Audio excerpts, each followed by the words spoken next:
Ele não usava armas, não usava máscaras, não arrombava cofres, mas em poucos meses fez Las Vegas perder milhões.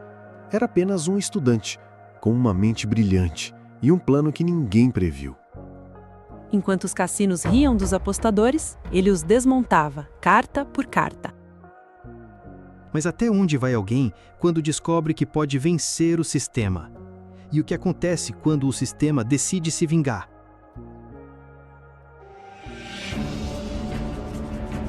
Curiosofobia. O som metálico das fichas caindo sobre o feltro verde nunca pareceu tão ameaçador. Ele respirava fundo, os olhos varrendo cada carta como se fossem peças de um quebra-cabeça invisível. As luzes do cassino criavam uma atmosfera quase real, onde o tempo parecia suspenso. Para qualquer um que assistisse, aquilo era apenas um jovem tentando a sorte em uma mesa de blackjack. Mas por trás de cada movimento, havia cálculos complexos, decisões frias e a ousadia de desafiar uma indústria construída sobre a certeza de que, no fim, a casa sempre vence. Era um jogo psicológico tanto quanto numérico. Imagine estar sentado ali, com dezenas de câmeras te observando, seguranças em cada canto e o peso de milhões de dólares de um império que vive para te esmagar. Cada respiração precisava ser medida, cada sorriso calculado. O menor sinal de que havia algo além de sorte poderia significar não apenas perder a mesa, mas perder tudo. A história não começou sob as luzes de Las Vegas. Começou em uma sala apertada do MIT, com cheiro de café velho e baralhos gastos espalhados sobre mesas improvisadas. Ali, um grupo de estudantes percebeu que os baralhos carregavam mais do que cartas. Carregavam padrões. Era uma ideia quase absurda, uma teoria matemática que soava como lenda urbana. Se você pudesse acompanhar as cartas certas, poderia virar a maré contra os cassinos. Eles não sabiam, mas naquele momento estavam acendendo o pavio de algo que transformaria a matemática em uma arma silenciosa. E desmontar era pouco. O que eles criaram não foi apenas uma técnica, foi uma operação completa, meticulosamente planejada. Cada gesto, cada olhar, cada sinal entre eles era parte de um sistema que transformava um simples jogo de cartas em um campo de batalha invisível. O primeiro baralho foi embaralhado como um teste inocente, apenas um experimento. Mas à medida que as cartas se espalhavam na mesa e os números faziam sentido, a excitação se misturou ao medo. Eles tinham encontrado uma brecha no coração do maior império de jogos do mundo. Não era apenas sobre ganhar dinheiro, era sobre desafiar algo que parecia invencível.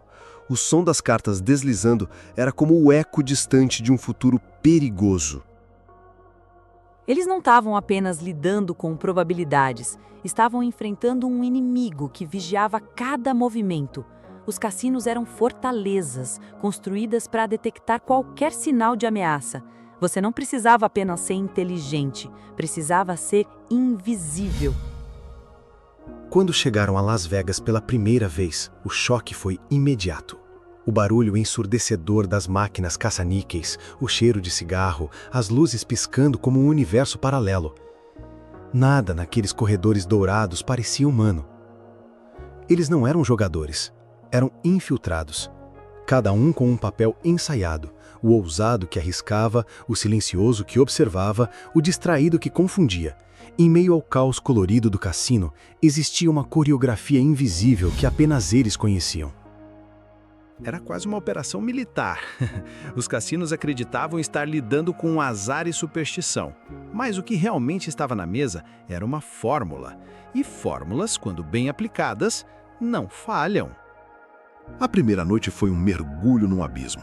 As fichas pareciam mais pesadas, como se carregassem não apenas dinheiro, mas o peso de uma guerra silenciosa prestes a começar. A cada carta virada, a contagem se ajustava, como uma melodia que apenas eles conseguiam ouvir. E quando o momento certo chegou, a aposta aumentou. O silêncio ao redor da mesa se tornou quase palpável. Um simples gesto, uma decisão precisa. E de repente, o cassino perdeu o controle por uma fração de segundo. E é nessa fração de segundo que tudo muda. O coração acelera, mas as mãos precisam permanecer firmes. Não há espaço para comemorar porque um sorriso pode ser suspeito. A vitória ali não é apenas ganhar dinheiro, é passar despercebido. É sair pela porta como se nada tivesse acontecido, carregando um segredo que o mundo inteiro tentaria proteger contra você. Quando saíram naquela noite, as luzes de Las Vegas pareciam diferentes. O tilintar das máquinas de apostas soava mais frágil. Eles haviam testado o império e saído ilesos. O grupo não comemorou em voz alta, apenas trocou olhares silenciosos que diziam que nenhum deles ousava falar. Funcionou. Mas, mais perigoso do que ganhar, era saber que poderiam voltar. E naquele instante, a cidade dos cassinos, sem perceber, havia recebido o primeiro golpe de uma guerra que custaria milhões. O que os cassinos não entenderam naquela época é que não estavam lidando com jogadores comuns. Eles estavam enfrentando uma mente coletiva, treinada para transformar o acaso em ciência. E ciência, quando encontra falhas, não para até derrubar todo o sistema.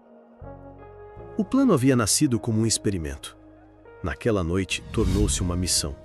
E cada baralho embaralhado em Las Vegas passou a carregar mais do que cartas. Passou a carregar o medo de que, em alguma mesa, alguém estivesse transformando sorte em matemática e desafiando o coração de um império. Eles começaram a voltar. Não todos de uma vez, nunca da mesma forma, mas sempre com uma precisão cirúrgica. Trocaram de roupas, de cortes de cabelo, de identidade. Em um fim de semana, ele era um jovem turista da Califórnia. No outro, um empresário do Arizona. O jogo continuava o mesmo, mas quem entrava no cassino era sempre alguém diferente. O que os seguranças não sabiam era que, por trás de cada disfarce, havia os mesmos olhos, os mesmos cálculos, a mesma mente fria, alimentada por fórmulas e estratégias. Essa foi uma das maiores armas deles, a mutação constante. Quando um rosto começava a ser notado, ele sumia por meses. Era um sistema onde ninguém era insubstituível, mas todos precisavam ser perfeitos. Qualquer falha, qualquer tropeço colocava o time inteiro em risco. Eles eram jovens, mas operavam como veteranos de guerra, camuflados em meio ao brilho artificial de Las Vegas. E eles se tornaram bons, muito bons. A cada retorno, os lucros aumentavam. Sessões curtas, precisas, matematicamente programadas. Nunca ambição em excesso. Nunca uma vitória muito escancarada. Eles sabiam que os cassinos eram como tubarões. Sentiam o cheiro do sangue do lucro anormal. Mas mesmo com o cuidado, o rastro de perdas começou a chamar a atenção. Gerentes começaram a trocar olhares. Relatórios foram enviados.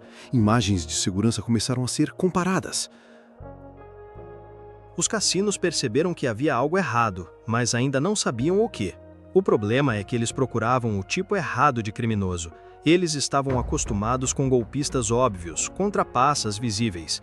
Mas o que enfrentavam agora era uma força invisível. Jovens com aparência comum, mas que estavam anos à frente do jogo. Era como tentar capturar uma sombra. Um padrão começou a emergir nos bastidores de Las Vegas. Jogadores diferentes, mas com movimentos semelhantes. Vítimas de apostas arriscadas que, misteriosamente, se tornavam lucrativas com uma constância perturbadora. Em uma reunião silenciosa entre executivos de segurança, surgiu pela primeira vez um nome que poucos tinham coragem de pronunciar em voz alta. MIT, a sigla de uma das universidades mais prestigiadas do mundo, estava supostamente por trás do maior golpe já enfrentado pelas casas de jogos. A ironia é que eles não escondiam sua origem. Muitos dos jogadores eram estudantes reais, alguns ainda frequentando aulas entre uma viagem e outra, mas ninguém conseguia provar. E enquanto a suspeita crescia, os cassinos entravam em um jogo de gato e rato. Só que eles eram o rato, e o gato ainda não sabia onde procurar. O grupo cresceu. Novos membros eram recrutados como em uma sociedade secreta. Antes de receber qualquer instrução, precisavam passar por testes, simulações, avaliações psicológicas. Não bastava ser inteligente, precisavam ser frios, precisavam suportar pressão, encarar olhos desconfiados e mentir com naturalidade se necessário. O treinamento era brutal. E quem não aguentava era descartado. Aquilo não era mais apenas um time, era uma máquina de precisão. eles criaram um sistema de codificação próprio. Sinais com os dedos, toques no cabelo, maneiras de empilhar fichas. Era tudo cronometrado. Um observador entrava primeiro, acompanhava a contagem e, ao sinal exato, chamava o grande apostador, que só se sentava na mesa quando as probabilidades estavam completamente a seu favor. Ninguém jogava no escuro. Eles só atacavam quando a vantagem era deles. Mas Las Vegas estava se adaptando. Com o passar dos meses, os cassinos começaram a cruzar informações, compartilhar fotos, reforçar a vigilância. Novas tecnologias foram instaladas. Softwares de reconhecimento facial começaram a rodar em tempo real. Cartas passaram a ser embaralhadas com mais frequência. Baralhos trocados a cada rodada. O objetivo era simples: tornar impossível qualquer tipo de contagem. Só que a essa altura, o grupo já havia vencido o jogo. Milhões haviam sido acumulados em malas discretas, contas espalhadas, até mesmo guardados em dinheiro vivo nos apartamentos de estudantes. O mundo lá fora não fazia ideia, mas ali, entre festas universitárias e corredores acadêmicos, havia jovens de 20 e poucos anos que tinham mais dinheiro do que empresários de meia idade. E ainda assim, ninguém parecia desconfiar. E foi nessa fase que a tensão interna começou a crescer. Nem todos queriam parar. Para alguns era apenas o começo. Para outros, o peso da perseguição começava a ficar insuportável. Havia paranoia, um olhar demorado demais do segurança, um gerente que voltava 2 vezes à mesma mesa, um passageiro que parecia estar no mesmo voo, de novo. O jogo que antes era sobre controle, agora estava sendo corroído pela dúvida. Grupos que operam sob segredo por muito tempo eventualmente implodem. Alguém fala demais, alguém gasta demais, alguém comete um erro. É inevitável. E para o esquema baseado na invisibilidade, qualquer sombra fora do lugar é uma sentença... E o erro veio. Em Atlantic City, uma jogada fora de padrão. Um dos membros se empolga, começa a apostar além do combinado. A mesa fica agitada. Um segurança nota algo estranho. Não havia trapaça visível, mas o instinto falou mais alto. O jogador é seguido discretamente, abordado no estacionamento, pedem seu nome, ele mente. Pedem documentos, ele hesita. A tensão explode. Ele é levado a uma sala, e ali, sob pressão, alguém fala demais. Não foi exatamente uma confissão, mas foi o suficiente. Um fio solto, um detalhe, um nome mal pronunciado. Em poucas semanas, o grupo passou de invisível a identificado. As listas negras dos cassinos se encheram de rostos jovens e o sistema finalmente começou a reagir. Mas não havia arrependimento. Muitos já haviam parado. Outros desapareceram. Alguns usaram o dinheiro para abrir empresas. Alguns sumiram completamente. O time original, o coração da operação, se dissolveu no ar, como se nunca tivesse existido. Las Vegas retomou o controle, mas não sem cicatrizes. A cidade nunca mais foi a mesma. O sistema foi reformado, endurecido, a ilusão da invulnerabilidade quebrada para sempre. A contagem de cartas nunca foi legal, mas ela revelou algo que os cassinos não queriam admitir, que o acaso pode ser vencido, que a sorte é apenas uma desculpa quando se enfrenta alguém que entende como o jogo realmente funciona. E assim, sob as luzes eternas de Las Vegas, o mito do time do MIT se tornou lenda. Não por roubar, mas por mostrar que até o maior império pode ser vencido com algo tão simples quanto um baralho. Anos se passaram. As luzes de Las Vegas continuaram piscando. As cartas continuaram sendo distribuídas. Fichas ainda se acumulavam e desapareciam sobre mãos nervosas. Mas algo havia mudado. Um fantasma pairava sobre as mesas de blackjack. Um silêncio disfarçado entre os croupiers e os gerentes de segurança. Ninguém mais confiava totalmente na sorte, porque em algum lugar alguém poderia estar observando, contando, esperando, não com trapaças, mas com cérebro, com disciplina, com números. Mesmo depois de todo o alvoroço, muitos ainda não acreditavam que uma equipe de estudantes realmente tivesse feito aquilo. Parecia coisa de cinema, e eventualmente virou mesmo. Livros, filmes, reportagens, mas a verdade por trás da história era muito mais crua. Não havia glamour, Não havia trilha sonora épica, havia pressão, paranoia, risco constante e uma frieza assustadora diante do perigo. Os membros do time seguiram caminhos diferentes. Alguns voltaram para a vida acadêmica, como se nada tivesse acontecido. Outros investiram o dinheiro em negócios, startups, imóveis. 1 ou 2 desapareceram do mapa, nunca deram entrevistas, nunca escreveram memórias. A única herança visível foram os rumores, as histórias sussurradas entre apostadores profissionais e gerentes de cassino. O time do MIT virou quase uma entidade mitológica, algo entre o respeito e o medo. A maioria das pessoas nunca entendeu o que realmente aconteceu ali. Não foi um golpe, foi um experimento social. Uma operação de precisão onde a adrenalina era medida em probabilidades. O grupo não quebrou as regras. Eles jogaram melhor do que qualquer um estava acostumado. E isso, para a indústria dos jogos, era imperdoável. Mas com o tempo, até mesmo os cassinos mudaram. Os sistemas de vigilância se tornaram mais inteligentes, mais digitais. As regras do blackjack foram ajustadas, dificultando a contagem de cartas. Baralhos passaram a ser embaralhados por máquinas automáticas a cada mão. E mesmo assim, a sombra do time ainda se arrastava, como um lembrete incômodo de que nada é infalível. O mais impressionante é que eles nunca buscaram fama. Nenhum deles queria reconhecimento público. O jogo era entre eles e os números. O mundo apenas assistia, sem saber. Talvez seja por isso que essa história ainda causa tanto fascínio, porque tudo foi feito no silêncio. E porque o maior desafio não foi vencer os cassinos, foi sair ileso. Em entrevistas raras, alguns deles revelaram detalhes quase inacreditáveis, como sessões de 15 minutos que renderam dezenas de milhares de dólares, como estratégias para despistar seguranças durante semanas, como manipular a arquitetura dos cassinos a seu favor, escolhendo os locais menos vigiados, calculando trajetos de entrada e saída como se fossem agentes secretos.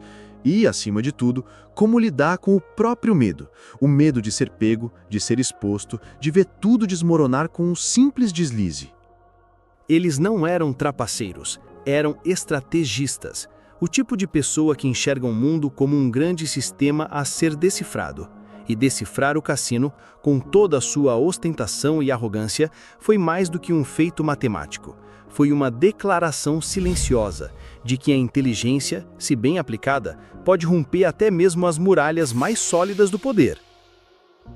Mas a vitória teve um preço. Relacionamentos desgastados, amizades corroídas pelo estresse, desconfiança mútua. Em grupos secretos, confiança é tudo. E quando o dinheiro entra na equação, até os mais disciplinados podem perder o equilíbrio. Houve discussões, quebras de acordo, arrependimentos. Alguns se afastaram. Outros se esconderam por anos, com medo de represálias ou investigações retroativas. Eles venceram sim, mas muitos deles carregaram consigo o peso de ter cruzado uma linha invisível, onde a genialidade beirava a obsessão. É fácil romantizar a história, transformar esses jogadores em heróis, mas no fim, o que mais impressiona é que eles foram humanos até o último segundo. Tiveram medo, cometeram erros, dobraram a aposta e às vezes quase perderam. A diferença é que, ao contrário dos outros jogadores, eles sabiam exatamente qual era a chance real de cada carta. Hoje, há quem tente repetir o feito. Grupos surgem, inspirados na lenda, tentam copiar os sinais, os códigos, os métodos. Mas os tempos mudaram. Os olhos eletrônicos dos cassinos agora veem tudo. O jogo se tornou mais hostil, menos vulnerável. O que antes era uma brecha, agora é um muro. E por isso, talvez, o feito do time do MIT nunca seja repetido. Porque eles não só quebraram um sistema, eles chegaram antes que o sistema soubesse que estava quebrado. No final das contas, o que eles realmente desafiaram foi a narrativa da invencibilidade. Mostraram que até o jogo mais seguro pode ser vencido com raciocínio, paciência e coragem. Não há mágica nisso, só cálculo. E mesmo que os baralhos mudem, mesmo que as câmeras se tornem mais inteligentes, a essência do que eles fizeram ainda permanece. Olhar para o impossível e ver uma fórmula. Sentar-se à mesa e, com um simples olhar para as cartas, saber que a vitória já estava escrita, antes mesmo do croupier começar a distribuir. E talvez seja por isso que essa história nunca morre, porque em um mundo onde tudo parece programado para te fazer perder, eles provaram que o impossível pode ser apenas uma questão de perspectiva. No fim, eles não deixaram rastros, apenas números, apenas lembranças. apenas o sussurro de um nome dito entre corredores de cassinos e salas de segurança. Eles estavam aqui. Mas quando? Onde? E quem eram de verdade? Isso, Las Vegas jamais conseguiu responder. Eles provaram que até o jogo mais seguro do mundo pode ser vencido. E se isso aconteceu dentro dos cassinos mais vigiados do planeta, quantos outros segredos estão sendo escondidos por aí, só esperando alguém ousado o suficiente para decifrá-los? Se essa história te surpreendeu, é porque você ainda não viu o que vem por aí.